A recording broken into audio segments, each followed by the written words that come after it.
Hey, welcome back to Storytime ASMR, or just welcome in general. Today, I'm going to be talking about this dream I had last night. So, I've always been interested in dreams, starting mostly about, I'd say, 5 years ago or so, 4 or 5 years.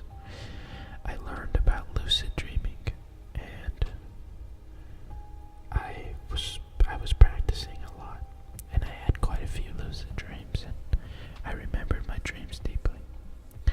And over time, I just forgot it. I didn't forget, but I slowly stopped practicing. And about a week ago, I decided I want to start getting into it again. So I've been writing down dreams and trying to remember them. I'm reading this book by Robert Wagner called Lucid Dreaming, Gateway to the Inner Self.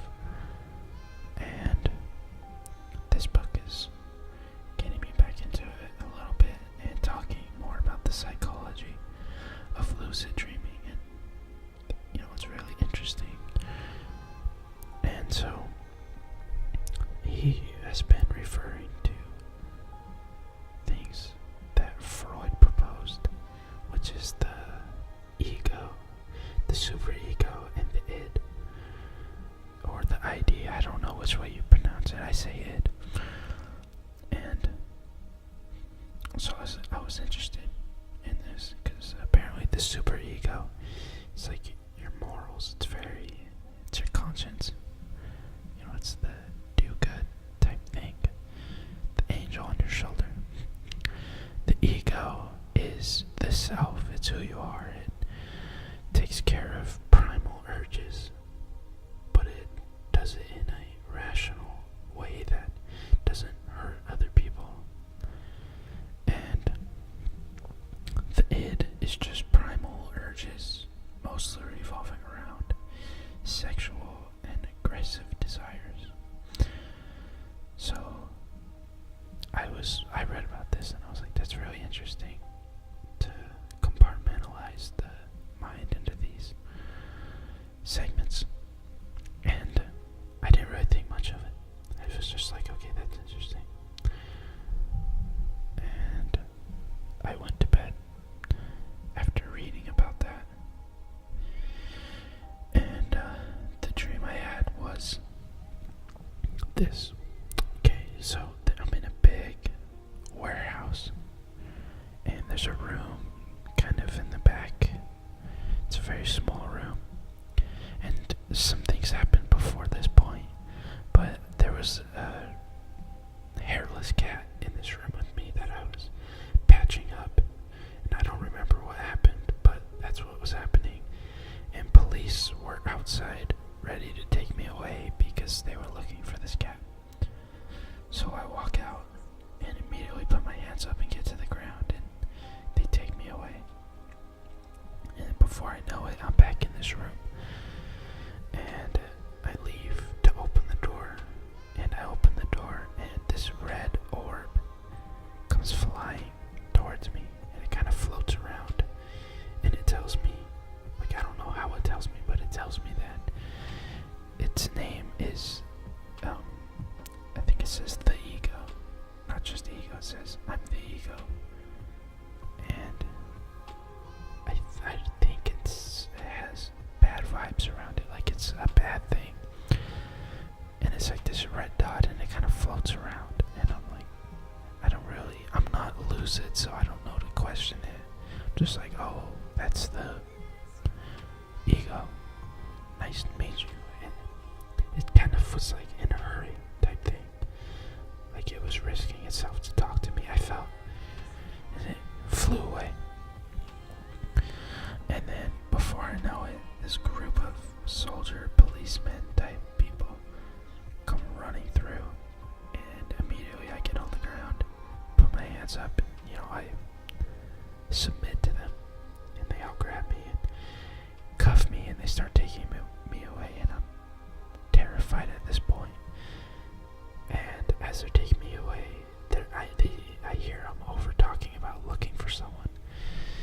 need me or something, or they think I'm the person. I don't know.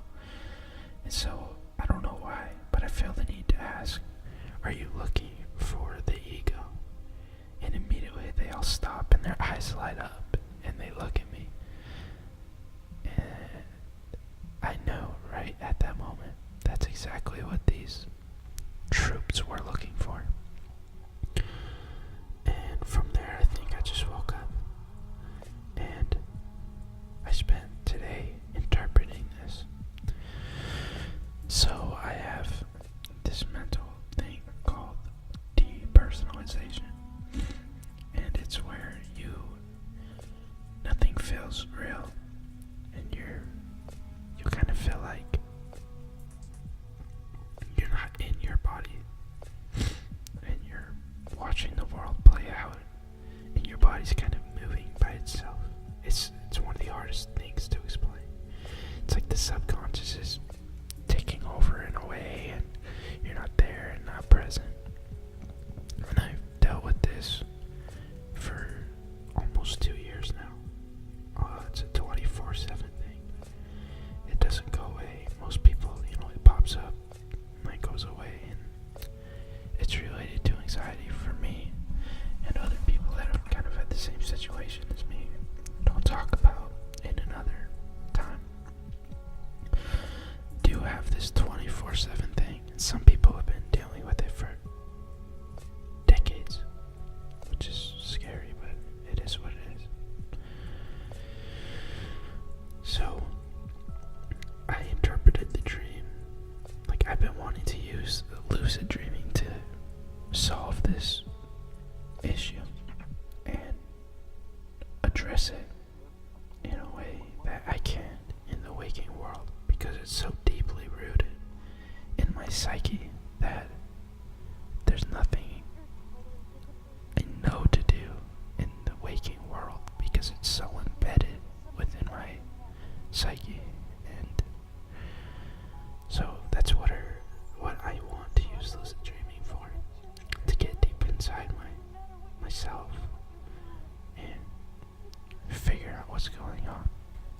So the way I interpreted this dream was, I see the ego as that being me. That was my ego, myself, because the ego and the self are kind of one and the same. And it was coming to me to show me that it is there.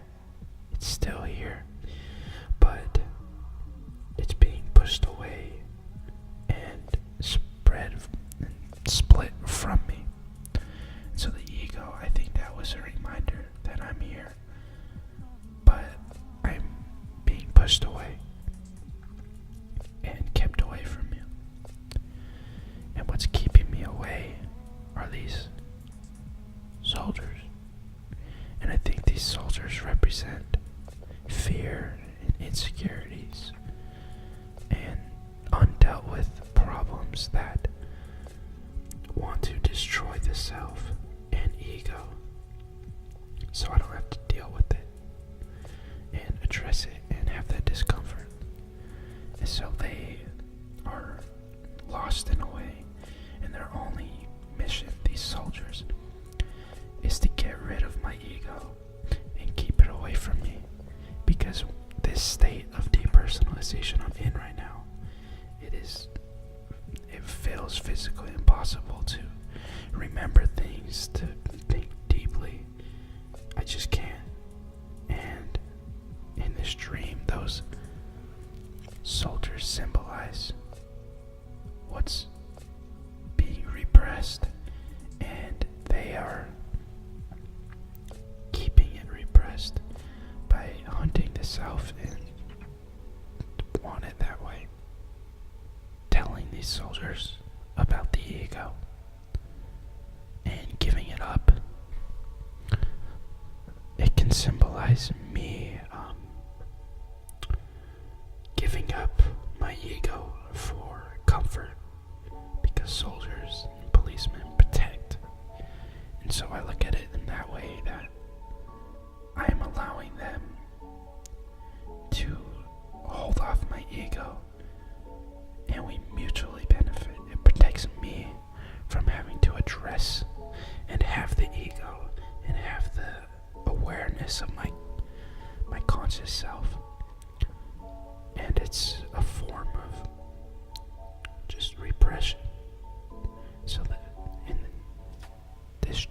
shows me that I am repressing my ego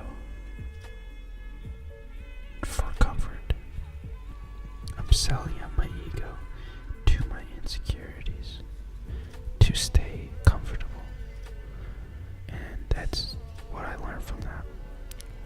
So I think in future dreams, I'm going to be meeting the self more and the ego, and I want my psyche to tell me what I can do. And I think this was the first step, and my psyche was dipping my toe in the waters of how incredible and just insane the mind is, what's deeply rooted in there. And this was kind of my first step towards learning and finding who I am again and addressing what I need to. So yeah, that's like my experience with the ego. It was short, but I feel like all those symbols held deep meaning, that they go much further than what I saw. So yeah, in the future I'll talk about this more as more happens.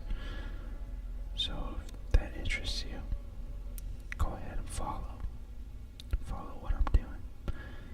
And thank you so much for watching. I have more videos if I'm interesting to you. And